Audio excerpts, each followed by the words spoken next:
Rock the Ripple. Rock the Ripple. The Rock the Ripple podcast with Narita McInnes. Let's do this. Hello and welcome to another episode of the Rock the Ripple podcast. I'm your host, Narita McInnes. It is so awesome to be here with you as always. And today is another awesome day because I'm joined by a very special guest. But before I dive into that, I just wanted to let you know that the early bird to the Frequency Shift Mastermind doors are closing soon. They'll still be open, but the early bird is closing. So if you're keen to jump in and you know you want to do it, now is definitely the time. I'll put the links in the description. We kick off and on the 9th of November, no, not the 9th of November, the 9th of January. The 9th of January is when we kick off. So I'll link everything in the description. So check it all out. And I can't wait to work with you if that rings your bells. But enough about that. I'm excited now to introduce my special guest. She is an incredibly talented musician. She is an independent truth media researcher. She has the channel Insight Truth Media, and she is an all-round awesome human. She is Julia Starr. Julia, welcome to the show. Hey, thanks for having me. So cool to connect with you. Yeah, we've been chatting a little bit on Instagram and that sort of thing. So yeah, it's and I've also been watching some of your podcasts as well. So it's awesome to see another chick, getting out there and doing the things. Yeah, absolutely. Yeah. And the same with you. I watched some of your videos and things as well, and it's so cool to, like, we're getting ready now. Before we were talking about all the stuff we need to do before the podcast. It's like, yeah, you know what I'm talking about, we're gonna do this, we're gonna do that. So it's awesome. Get the hair right. Get the hair right, make sure the bits up, in our face, and so it's awesome. So I guess to start off with, and you'll know this as well, but doing all these interviews, for people who don't know you or know much about you, perhaps we can just start there. And there's so many areas that we can dive into, but maybe just start with, who is Julia Starr? All right. Yeah. So basically, I'm just like your everyday human being living in Victoria. I most of my life, I've pretty much devoted all my time to music. I'm serious, 10 hours a day, went through uni, studied, and basically, had my career really well set up, and it was looking good pretty much for a long time, working with incredible network of people who are still incredible. But that path had to change, obviously, with everything that happened with COVID. And so it was kind of it was so insane because 1 year I'm just doing this full time. And then the following year, I'm exposing pedophiles, starting a podcast, going to rallies, and just going to court hearings, traveling, interviewing people. The change within me was so fast, because when I realized the floodgates opened for me, it wasn't a slow drip thing. I was really, really insane. And so I just I felt like I had a responsibility, most of all. And knowing what I have and the good things that I have in my life, and how I've also in my history, how I've had to learn to love myself and carry that message of being responsible for not just myself and for others in the community that we have around us. We have a lot of bullshit that is imposed onto us, and we do have a choice whether we take it on or not. And I really just wanted to harness my own power within myself and just, I don't know, make a difference. And so I've just, so like you, I just started a podcast, and I really had no idea what I was doing at the start. It was really intense and it got more intense actually as it went on, as I went deeper, and which we could probably go into a little bit later. But yeah, that's kind of me in a nutshell. In a real short version. Yeah. No, that's so cool. And one thing you said there is learning to love yourself, or around that, and that, I think, and that's been a big thing for me too. And I think, for us, putting ourselves out there and online, sharing our stuff, that's a big part of it as well, isn't it? Yeah, it really is. And so with I've got let's just go there. All right, let's go there. So notifications are beeping. So in that aspect of learning to love myself, I've had to really look at all my programming, because we've all been programmed. Mind control is a huge element that has really come at all angles through our school system, through our social media, TV, music even, and I've had to almost every day, I've really just said to myself, I want the truth. I want to be free, and I want the truth. And that means letting go of dogmatic belief systems, group think, which is really dangerous, in which one I'm about to share. And it really is a way when you are not aware of that you are, let's say, either in a cult or you've been mind controlled, you are really easily manipulated. And that's how they get us. They get us through the mind. Like Mark Passio's work is phenomenal. And Isn't the people it? so like he's been huge in my, I guess, pushing forward. He's really helped me with his work. And like this is just even like recent. I've had to let go of a huge element of my, I guess, it was almost like the foundation of everything that I thought about myself and the reality that I sort of perceived. This is almost a little bit embarrassing to admit. Like, this is so recent. That's why I kind of haven't been doing the podcast. I've had to put a bit of a pause over the last 6 months. It's one element of it. And the truth is that I actually didn't realize that I myself was in a cult. Wow. And yeah, I haven't spoken about this publicly. I haven't been public about my history in regards to my own sort of, I guess, self-inflicted abuse that I put onto myself through substances and stuff like that. Yeah. So like in my early 20s, I hit a rock bottom, alcohol abuse, drug abuse, and naturally, it's all, I did it to myself. I've taken responsibility for that on some levels, right? But when you're at your knees and like, it was, I wasn't really well at that time to it. Yeah. And so like when you're brought to your knees, you're really desperate. You'll do almost anything. And I was aware of groups like AA at that time. And I had already sort of adopted that sort of persona that, I had a drinking problem. And so it was really natural for me to go into those meetings. And this could be really confronting for some people to hear as well, because it's a really confronting thing, because how can a group of this society of people be there to help you, yet it's actually taking your energy away and further putting you into a slave mindset. And it is a cult. AA is a cult. It's groupthink. It's just even the first step, the first 3 words of the first step is I am powerless.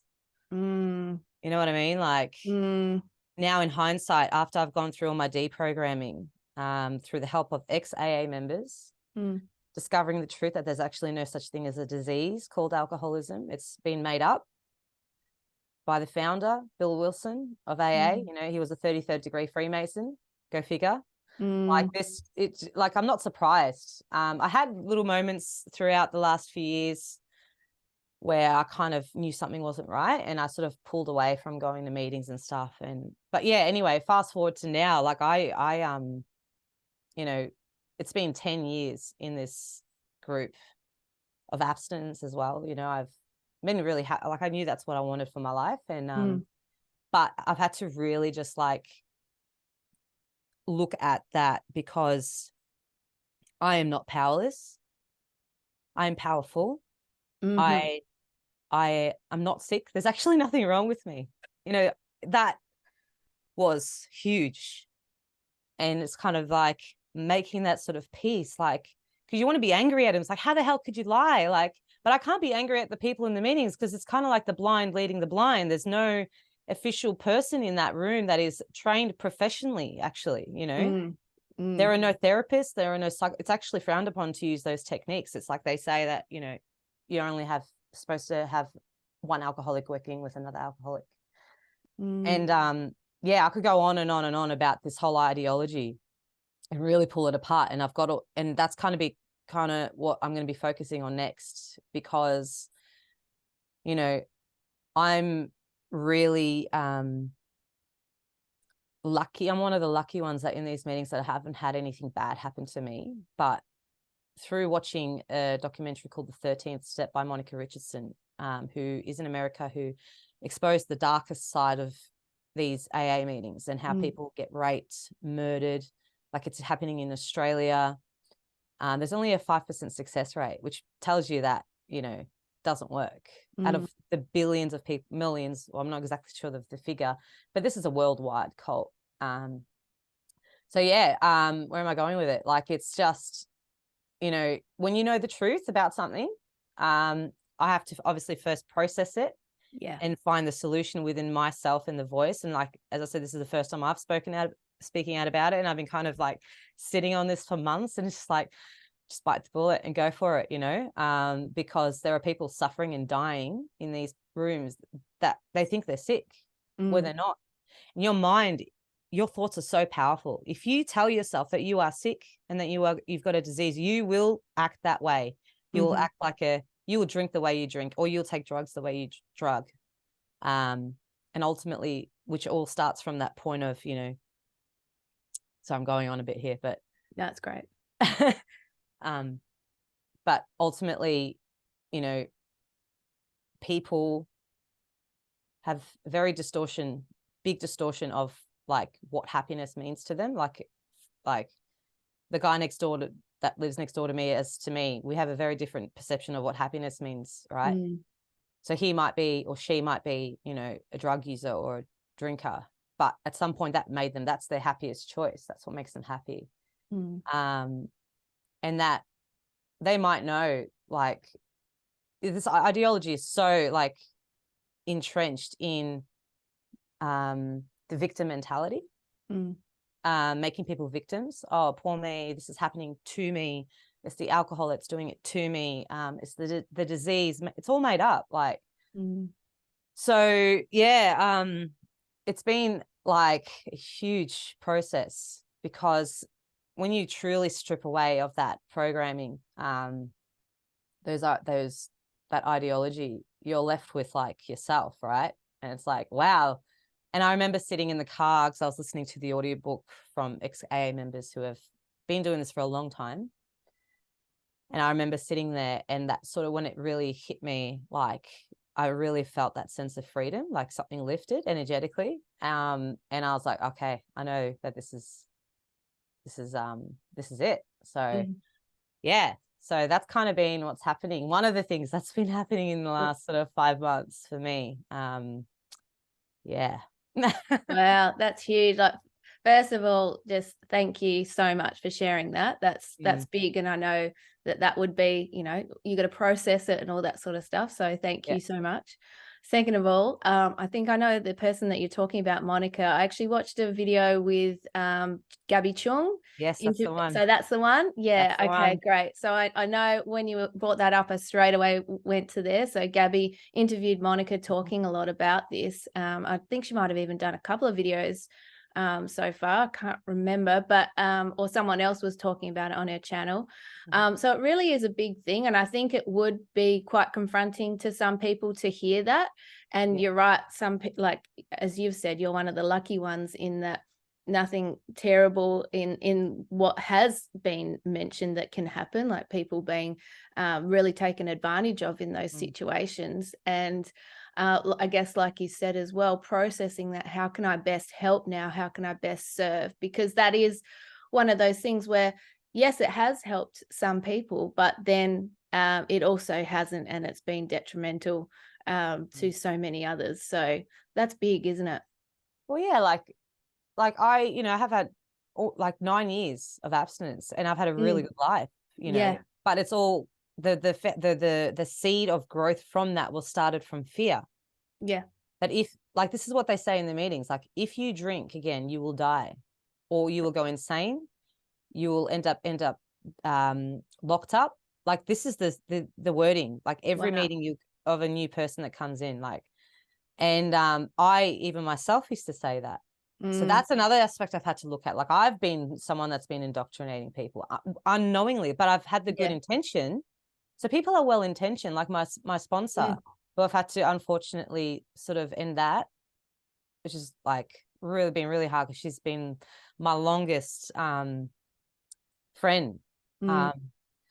Yeah, but people are well intentioned, but they're just misinformed. So that's a really difficult place to be, because people generally just want to stop using and drinking and want to be happy. You know, they don't want to cause any more harm. And so this group that was designed to make money off people, because AA does make money. There's like $14 million in their bank account at the moment. Wow. You know, and it says one of the traditions states that there are no dues or fees, that we are fully self-support.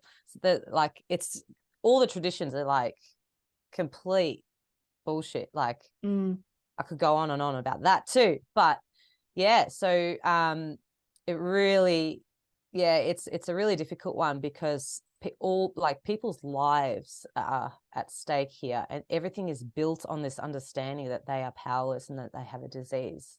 But you know, it's incorrect, unfortunately. Yeah.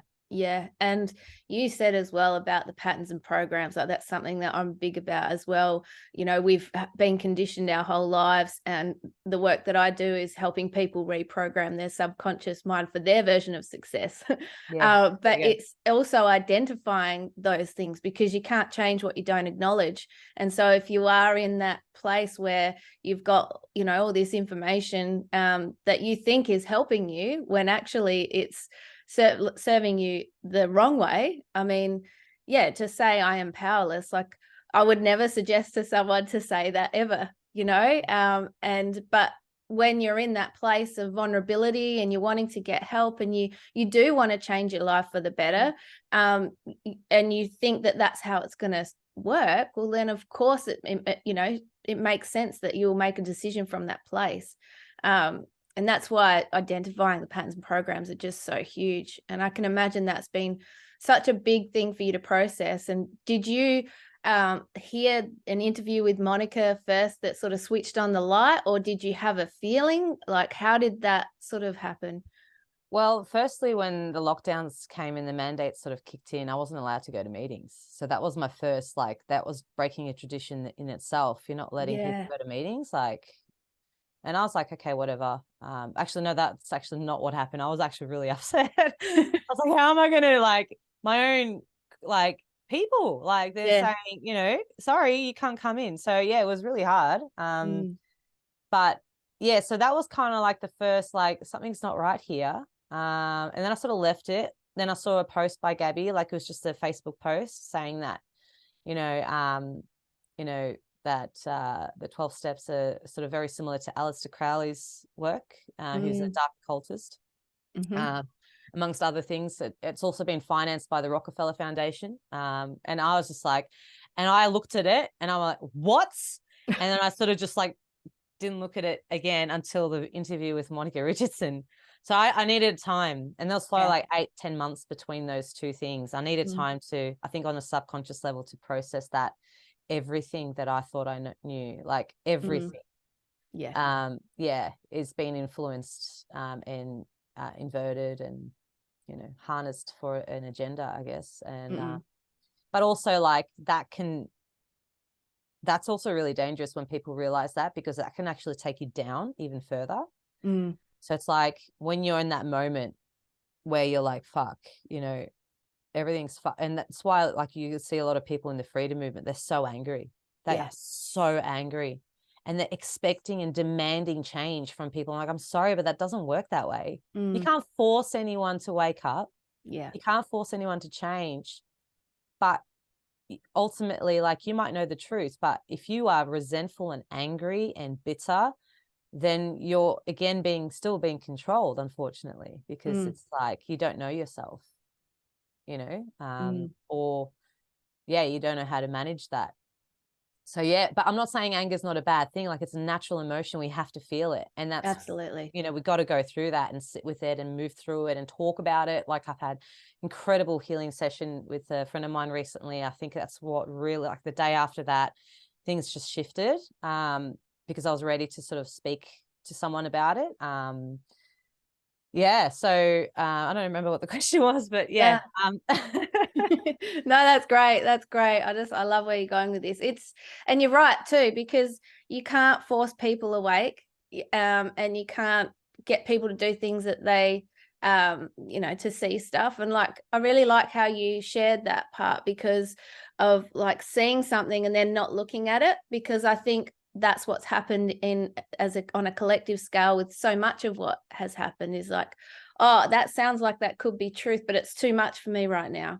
But what's beautiful is that you acknowledge that, and then you process it as well, because we have to be gentle on ourselves. Some of this shit is freaking madness. It's and yeah. isn't it? And we've just got to go, okay, like, where am I at, and be kind to yourself, and then just take one step at a time. And so I guess for you, it sounds like not only have you woken up to everything, well, I say everything, it's infinite. How do we know everything? But there's like, more to come. I already know the next thing I have to look at. Like, it's pretty deep. Well, maybe share, let me know. Yeah.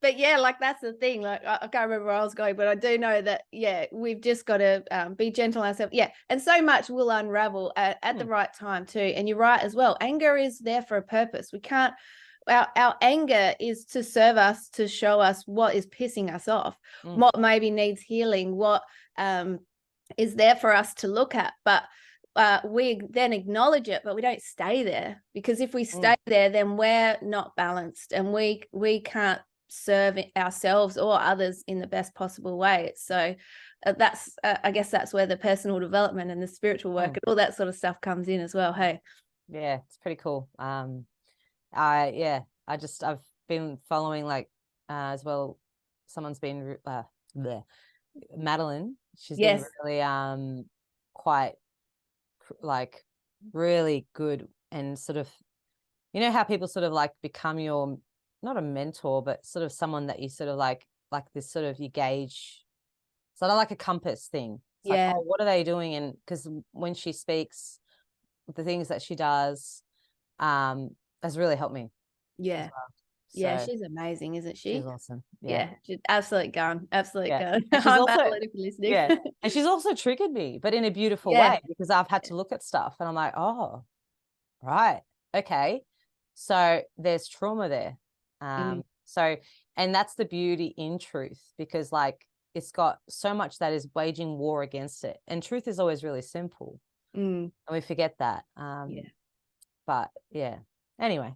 Yeah, no, I love that, and that is so true. That, and it's those triggers, they're the things that are the gold. The triggers are the medicine, if we allow it. If we allow it. Otherwise we can get bitter, but those things we go, oh fuck, what do I need to look at this for again? Oh, there's something there for me to see. And yeah, that's how we grow and expand, and that's how we shift consciousness as well. Like, people, I think, maybe sometimes underestimate how powerful we are and how powerful doing this work is. And yeah, it's not always sexy and fun. It can be freaking painful and hard, but on the other side of it, it's just so expansive and liberating, isn't it? Yeah, it really is. But yeah. Now I'm curious to know what you're going to be looking at next. Do you want to share yet or not yet? Well, I've only just started reading the book. And it's really going into psychological trauma from, okay, so the question that I sort of am left with, or start with, sorry, I should say, is that, are we born as physically, psychologically whole beings, or are we all, do we have images that are downloaded from our mother from the point of conception, that is also built within our nervous system and our body, like our autonomic nervous system. So what I'm trying to say is like, this is still really new, because a lot of the traumas, I think, or the feelings that I felt as a kid, the anxiety, a lot of it, I felt like it wasn't mine. Yeah. And I wasn't that, like, my parents looked after me well, you know, they always did the best they could. They loved me very much. But everything that I was carrying, it was ancestral trauma. Yeah. Within the DNA. So this is actually a book that Madeline recommended for me to read. People want to know the book now. What's the book called? The book is called Dragon Mother. Yep. By Michael, I don't know if I say his surname right, Sarian, or it's T-S. Michael Tessarian. Yeah. And a lot of his research is based on Jungian theory, so Carl Jung, and the book The Child by Eric Newman. So the research as psychoanalyst is basically saying that as a mother, if you haven't healed your trauma from, like, it's kind of like this chain, right? Yeah. If your mother has been abused or traumatized by X, Y, and Z, right, for example, and she doesn't heal that, the moment of conception for her child, that child is taking on that trauma. Absolutely. And essentially building the psychology, that the brain of how that child's going to act in the world or be in the world. And they, you know, they speak about the unconscious element is the feminine. So we actually, what the theory that is proposed is that as women, we actually carry all, if you keep going back and back and back, and like how into history, into time, that we all carry the unconscious memory of, and all the trauma of all the women that have ever gone before us, which is pretty big when you think about it. So as I said, I'm only a few chapters in still. It's really evident in the way that I look at myself and how I sort of relate to that. So I really do believe, like, a lot of the stuff that I felt wasn't mine. And I guess what triggered that, to look at that came as a solution to me in the moment when I needed it. Because when I was doing a lot of the work with the court cases in Brisbane, well, not just in Brisbane, but where children have been abused, and they're linked to really high places, to people in high places. And I did multiple interviews specifically around one court case. And when that backfired, because through that exposure, we ruffled some feathers. When I say we, the people I was interviewing plus myself, and really caught the attention of, for example, the assistant commissioner of the AFP. Throughout that court case, he or someone wrote it for him. I don't know. Well, it is an official document. I got it checked. Wrote affidavit, and I won't go into the full details of the court case because I'm actually not allowed to talk about it now. But in a nutshell, it had pictures of my face, transcripts of my interviews, and it was basically a big this is an intimidation tactic where we can use anything against you. And the wording in that affidavit was very suggestive that, they could put us into a category of people that are supporting the ones that are being prosecuted who are actually innocent. So you can imagine what lengths that can go to. And so after that, basically what I'm getting to is that, that put me in such a place of fear. Obviously it would with anyone, because like I had people telling me, you got to leave the country. This is serious, like all this sort of stuff. That didn't help. No, but it really kind of just, because I was really naive, to be honest. I'm thinking like, I'm just going to go out there, save the world, save children, taking it all on and really not going there with any armor. It was really stupid. really. Like I've got to be really careful with this stuff. Mm. So that was a huge wake up call, because what happened after that is that I just, like, again, this is an element of what was happening in the last 6 months, is that it really, this fear of what could happen to me. You know, you hear all the stories how people are taken out, you know, by getting too close to the truth. And so my point is that, yes, I felt that fear within me, but I also recognized that another element deeper was triggered, because it's the trauma of my ancestors. Because my family, you know, being Polish, you know, we've been through World War II, for example. So through my mother's mother, so my grandmother and her mum, you know, they lost their families. You know, my great-grandfather was taken to Auschwitz. So like all that sort of losing your family, being killed, dying, being taken, like all that sort of stuff, I felt like that was like magnified on such a level that it actually paralyzed me. Like not physically, but I couldn't speak about it publicly anymore. Even if I wanted to, it shut down. Like, so recognizing that fear, and you're allowed to feel that fear when you're being intimidated like that. That's not, but the point is that book really highlighted, and sort of, I started to see the patterns in myself, where everything that I feel, or that is triggered, that from a trauma-based perspective, is magnified. It feels like it's magnified from my ancestors. So yeah, like it's just been, I've really had a lot going on. But really, like now in hindsight, you know, as I've moved through it, it's shown me and taught me some really important things, like, you know, don't be an idiot and walk into bloody, you know, things without knowing how to at least protect yourself energetically. Like, come on, you know, like you're not invincible, Julia.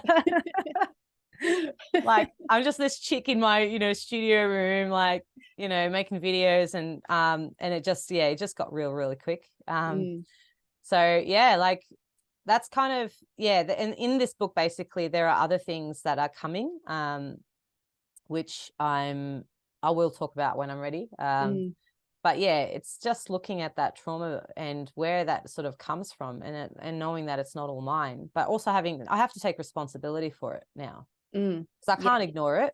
Again, it's like, can't ignore it. And knowing that I also myself want to have children one day, I have to completely cleanse myself of that trauma, detox it within the body, because it's kept within the body, as well as your mind. It's also in your gut, and your energetic field. Exactly, in your energetic field. Thank you. Yeah, so it's so moving forward, I know that I've got a lot of work to do still. I'm excited for it now, because I have solutions. Like, I can sort of, you know, I've got a compass, and I've got things that are coming to me intuitively, and I sort of can see, like, oh, this is what's going to help me, or and I also got a really, you know, strong community of people around me, online and in the physical world as well. So yeah, it's one of the most crazy times. It's good to be speaking about it now, but when you're in it, it's pretty scary. Yeah. Oh yeah. Hell yeah, it is. It so is. And I love that you're sharing all of this, because the question is to ask, is this mine? I often say to people, like, if you're feeling something, first ask, is this mine? Like when you walk into a room and you've all of a sudden feeling anxious, we're energetic beings, so we pick up on that. And you're so right with the ancestral stuff. Like I've gone through that myself as well. Like I've things that for no reason that makes sense in this lifetime, but it makes sense when you look back at your lineage, or things that are brought through time. And you're right as well. You got to take responsibility, just because it may not have happened to you in this life, or even if things do happen to you in this life, they can be shit. But then you get to acknowledge and take responsibility. How are you going to show up from this moment forward? And then, you know, you get to do the work on yourself, and you just become so much more compassionate for other people as well, for where they're at, because you can see where they're at in their journey and what they might be dealing with, and you can get it on such a deeper level. Do you know what I mean? Yeah. Yeah. 100%. As I said, I want to be free, and I want the truth, and that takes work. If you are someone that carries that trauma from within your family, or you've had that stuff imposed on you, like mind control or whatever, and dogmatic belief systems, you know, it's just you know, it takes work. And so yeah, it's just but the rewards afterwards, like the feeling, like you can't pay for this. There's no value in financial value to like that would equate to how how good you feel and at peace. And I'm starting to really feel that on a deeper level, more than ever. And it's pretty awesome, because it makes me, ironically, now I feel more invincible. You know, like, but absolutely. not in a different way. And so, like, you know, like someone that's been super helpful as well as Rachel, like I've, you know, had a good chat with her and sort of asked her how she protects herself. And another good friend of mine who's been through a similar has a similar past, you know, they've people like, you know, SRA survivors, they've, you know, they're incredibly strong souls, and getting out of the cult or moving past it and now sharing their stories, you know, I really look to them for advice, and ask questions around that, because that sort of strength is really something else. You know, there's not really a word I can, in our language, that I can sort of think that would even have that resonance to explain that. But, you know, I speak with these people a lot on the, like, just last Monday, you know, I went to a lady's house, and she knows the business of this country and the world and how everything works. And, you know, I asked her, how do you protect yourself? And she just, like, I felt that energy come out of her, like this invisible shield, armor. And she just said, I just do not let them in. I say no. And like, it was so powerful. I just went like, whoa. Like, and she just said, it's like I'm probably not going to explain this very well, so I'm not really understanding it yet, but I felt it though. Yeah. It's like she used all her energy in the one go, and it's kind of like coming from the heart, and it's like, no, you know, no one can hurt you that way. So yeah, I really, the people that have gone through this sort of stuff really hold the key on many levels. So that's why I'm so passionate in helping their stories get heard. Like yourself, I know that you've interviewed Rachel as well, and like, it's pretty, I feel privileged to be able to speak and share this story, you know. It's awesome. I'm the same. I feel it too. It's such an honor. And these guys, like, they've been through the absolute ringer and back. Like, I don't even know how, you know, we hear the stories and there's just so much. And to me, they teach us how to stand in our power and how to know our truth. And by them sharing their stories, which are confronting, especially to people who have never heard it before or considered that this even goes on. But for them to be able to go through all of this and then stand there and just help thousands, hundreds of thousands, millions of people, if not more, just really awaken to their strength within. It's huge. Like you said, you can't find the words, but they are just phenomenal beings, and they really are, like you said, the key. And I was listening to someone's testimony yesterday, walking along the beach, and it's sort of, it might sound weird to some people, but I'll say it anyway. It sort of grounds me back. Do you know what I mean? And it's hearing their strength. So you might be having just a weird ass shitty day, and you put that on, you come back to like, yeah, I know, does that make sense? 100%. It really grounds you, because it makes, honestly, like makes my problems like what have I got to worry about, really? Yeah. In the most, what's the word? Yeah, I do. I know exactly what you're talking about. Yeah. And you got like now with as well, like with movies like The Sound of Freedom coming out, which, whatever you think about that, I kind of sit on the fence with what I've heard about it, all the positives and the negatives. But the main message is that, this is a voice for these children that is hitting alternative mainstream media, and a lot of people.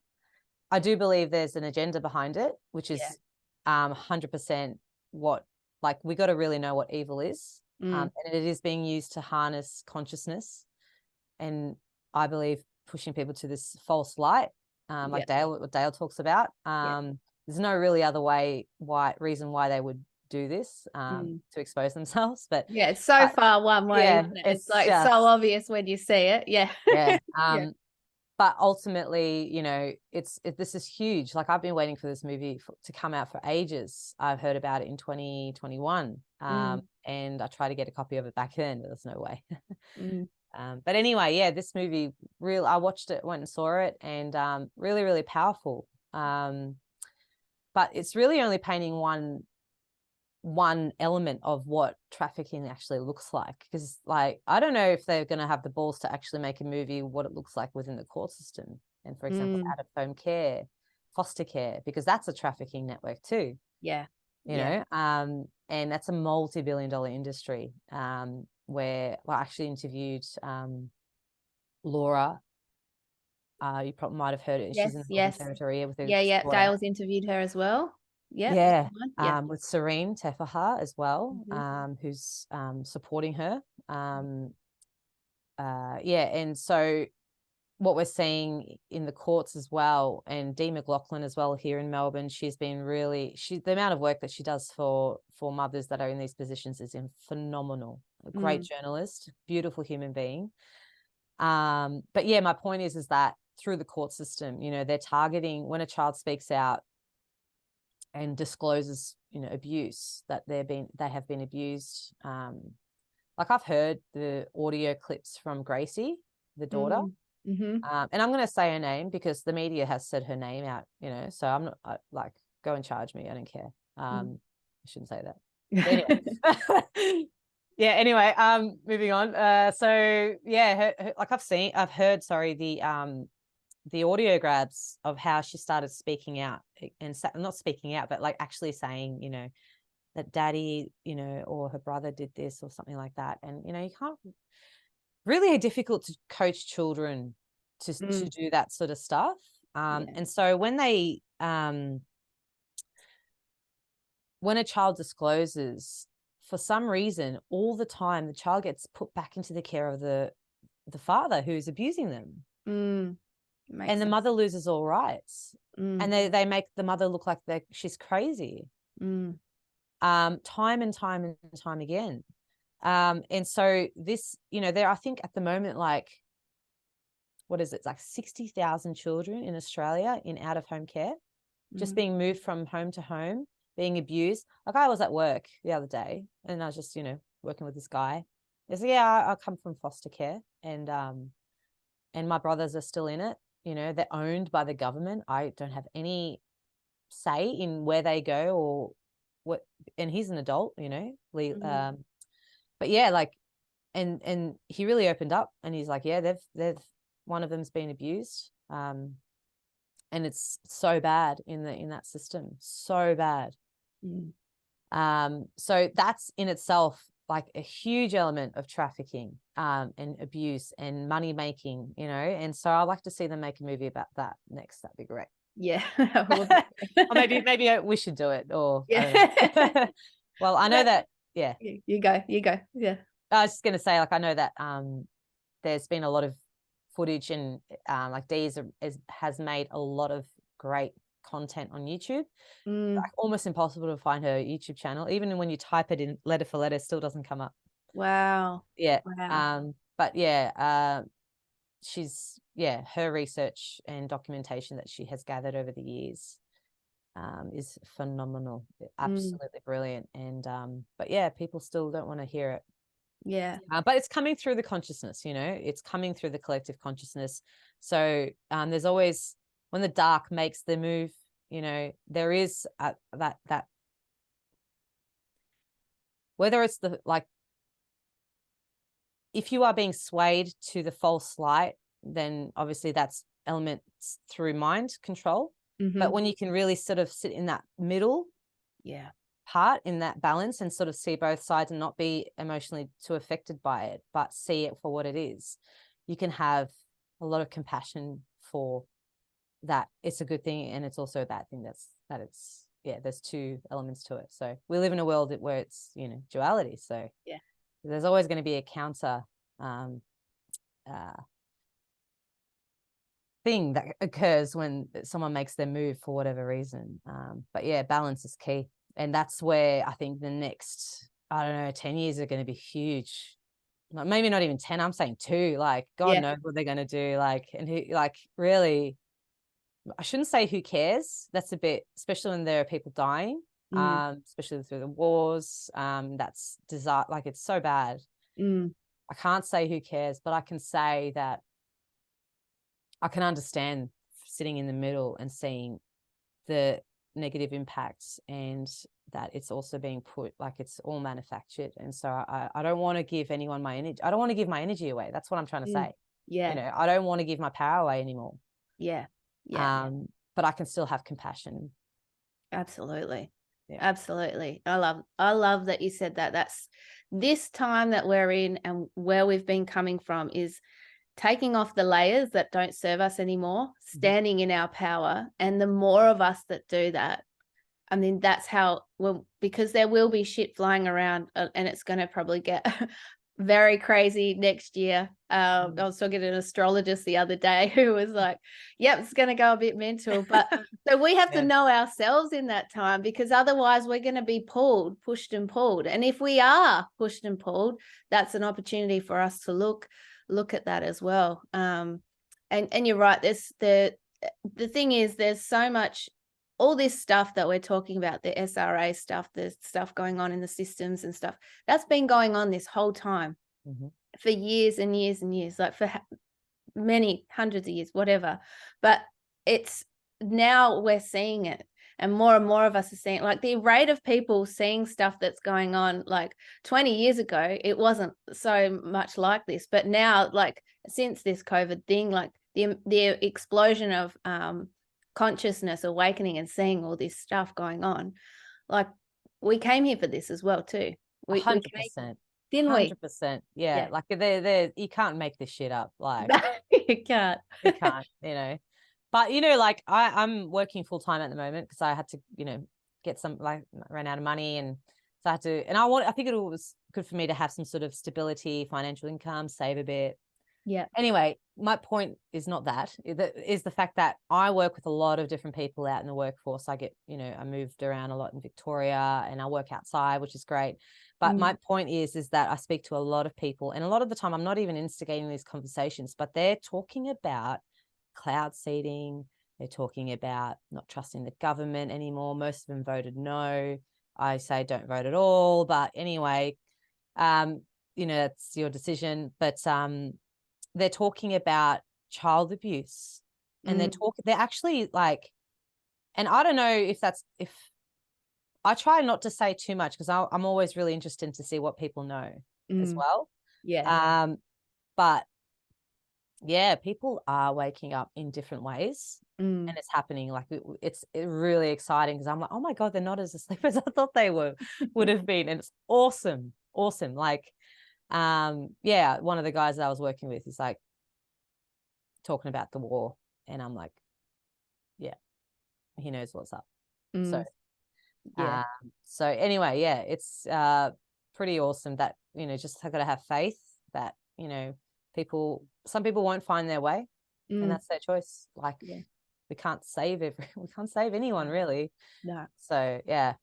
Yeah, it's so funny when you're saying stuff. I'm like, yeah, that's exactly what I would say. Like, but it's just so funny because, like that's the thing. You come to that place where you just, you want to help, and you will keep doing what you can to help. Of course you will, but you can't save people. It's their choice, and maybe it's their path this lifetime. I had a joke with my accountant once, just saying how maybe some people are just having a lifetime off, and they just get to veg out, and maybe they've done a shit ton in all their other lives. So, we don't know that. We don't know that. So who knows? Who knows? Yeah. But it is a very special time. What else do you have on your heart to share right now? You've got, just share away, beautiful. What else? I don't know. I'm just I'm kind of like overworking. I don't really I like it because the money's really good and I need it. And unfortunately, we're still living in the world where we kind of need it to survive. Mm-hmm. But that's another element, like a form of slavery. It doesn't even exist. It doesn't exist in the natural world, And so I'm kind of like working towards not working anymore, but somehow making an income that will support me to do this work, and I'll make it happen. Like I can feel it around the corner, like it's so close. And I've got a few ideas that I might try, and but I'm really just looking forward to connecting back with music. Like I really miss the time that I spent recording and practicing, and now making music in a different way, like with a different intention. A lot of the past stuff I felt was really ego driven, like was built to make a name for myself in the industry. And I did have good intentions as well, but a lot of it was ego driven. But now I really want to, now that I've stripped away a lot of my old ways of thinking, I want to approach it for me, and to be able to help heal other people with understanding how frequency works on a deeper level. Actually, I will do the full course in January, but Rachel invited me for one session a couple of weeks ago in her course that she's doing. And she's teaching about how to find portals in nature. Yes, I've done the course, and oh my god, it's so good. It's so amazing. good. It's really, and then she started talking about with the ley lines, because what they have done is they've built stadiums on the ley lines. They have built I think it was the Vatican that she showed. Stadiums, Vatican, all the big spots around the world. They're built on ley lines where they all meet and converge. So when they perform child sacrifice and a lot of that evil work, it's a lot of the time it's on those ley lines because they want to destroy the earth. And so I'm thinking, right, let's do the opposite. Let's play music that is on I can already feel I'm getting goosebumps, mate.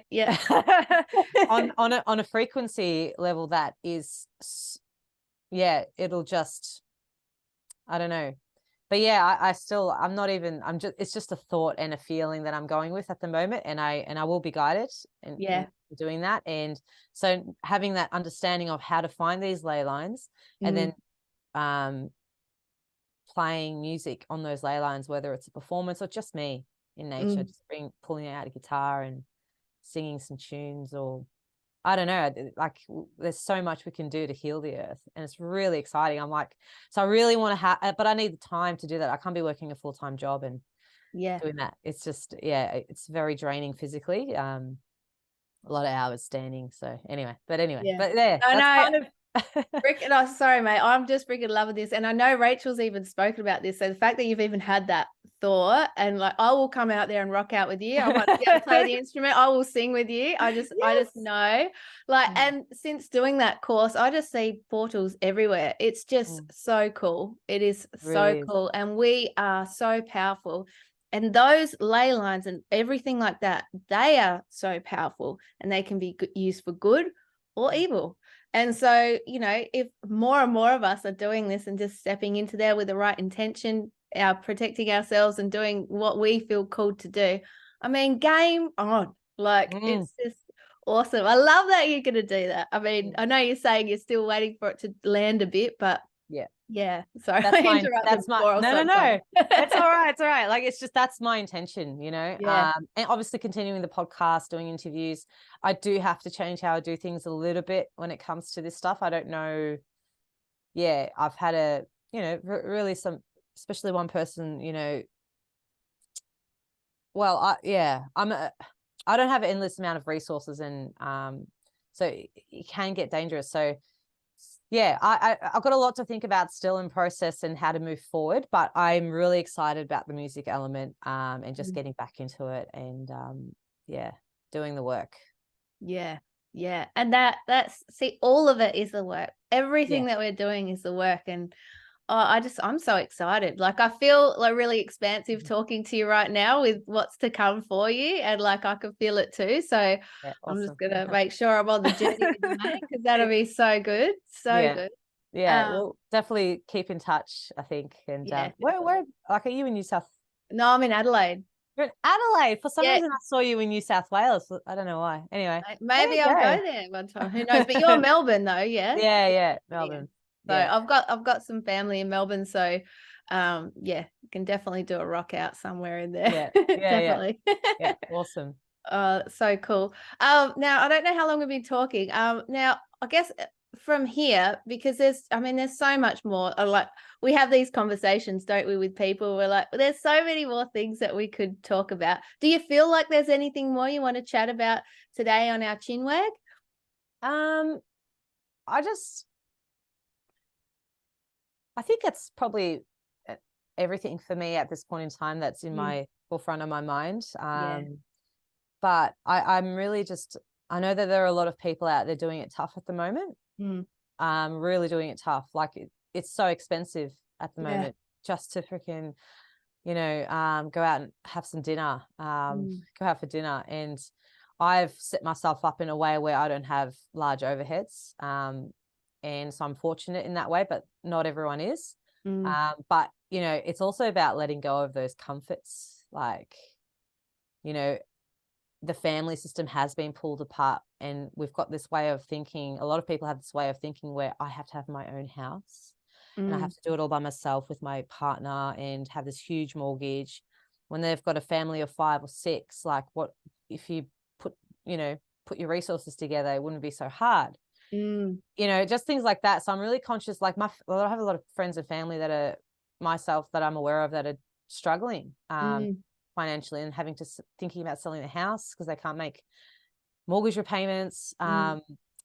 It really breaks my heart. But like, again, I can only I can't really, there's only so much I can do to help them. But we're just gonna, like, as this system and what they're planning on doing continues to impose on us, people are going to get I think it'll go a lot darker than where it is now.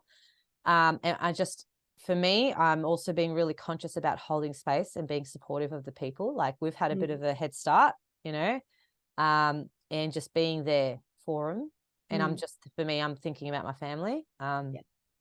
And so, I think that's really the only really last thing I want to say is that, you know, whether they've taken the jab or not, it doesn't matter. Like, we've got to have an open heart and just give them, like, I've come from there myself. Like, how can I be so judgmental on other people? It's not fair. So I'm really thinking about that as well. So that's really, really going to be important because, there are some interesting things that are going to be coming. So that way. So, but I think that's pretty much everything that I can sort of think of at the moment. No, that's awesome. I've absolutely loved chatting with you. You are just a bloody good egg, as one would say. Bloody good egg. You too. And so good to connect. Oh, it's awesome. It's awesome. You're stuck with me now, mate. How can people find you? How is the best way people can connect with you from this moment forward? So I'm still on Facebook, which is I don't know, like Amazing. If you type in Insight Truth Media, that's where I do my live podcasts, and then I obviously upload to BitChute and Rumble. But once you're on the Facebook, you can find the links for everything there. But I'm kind of getting people to sort of jump on Telegram. I think I've got less chance of being kicked off there at this stage. So Telegram is Julia Starr Insight. And yeah, I've got an Instagram as well, but I'm not so over Instagram these days. So, but yeah, look, yeah, that's mainly, the main one is Facebook, and then my website's there, which that reminds me, I have to actually get it up and running again. Yes, I saw that. Yeah. I meant to tell you. Thank you. I forgot about that. Ugh. But yeah, so I've only just done one podcast, one interview last week or the week before. Yeah, so I'm just sort of getting back into the swing of things. So it's a bit of a slow, but that's kind of where people can find me. Yeah, no, that's awesome. And I will link all of these in the show notes and the description below, so everyone can just click through to it as well. So I just want to thank everyone who has tuned in today. Thank you so much for being here. Julia and I appreciate you so much as well, holding space for us while we held space for each other. So I love that. Julia, you are awesome. Thank you so much for coming on the show, and I can't wait to see what unfolds for you and just everything from here. So thanks again for being here. And yeah, you too. I'm looking forward to connect. Like, yeah, you're an awesome human being. All the awesome, all the love. Yeah. That's great. Thanks, mate. No worries.